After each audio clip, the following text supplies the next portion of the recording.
pangalan, masuot na din sa Book of Life. Kaya ang Ginoo gibautismoan man sa Jordan River. Sa ilang pagtuo ngadto sa Dios bisan kami ilang nadawat na angkon ang mga pagsulay na sakit sa kinabuhi. Buhay-an ako sa Ginoo. No matter what, may natumpon sila sa ilang pagtuo bisan kami dili na to masabtan ang panghitabo mga kaigsunan. Karong mga tagna nagkalisod ang atong kinabuhi. Mutanaw ka sa gasoline station, 138 na ang diesel. Mga kaigsunan, 100 na po kami ang mga gasolina. Dili matugay kung saan po ang presyo sa mga basic commodities. Susama, niyan ang mga bugas, mga panaliton, kinahanglan sa pagmalay. Nagahatag ka rin kasakit. Alam ka na kung tanan, no exception. Pero mga kaigsunan, ayaw. Dato kang Ginoo na usa. Kamahadlok. Naisulat na nga moabot sa atong kinabuhi. Pero dalayton kita, kay nagtuo kita. Amen. Kay Diyos, kay naay tuldok o katapusan ng tanan.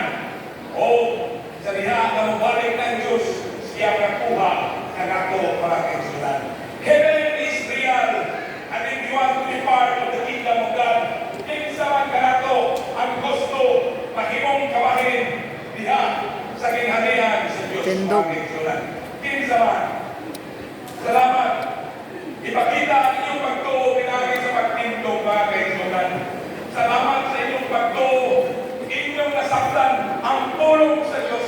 Talayo ng Diyos mga kaigsunan.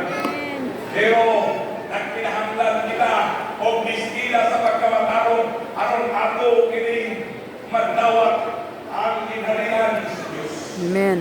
Kaya sa mensahe sa Santuario,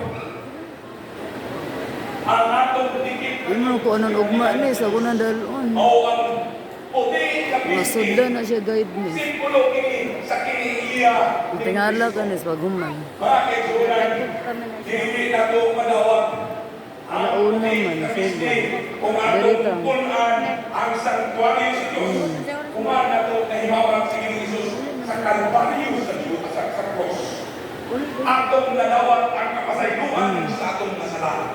But it does not take care that we were guilty of sin and transgression of the law.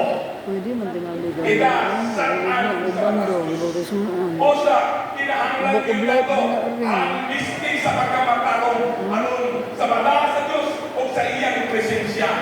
Ang imong pagkatao sa iyang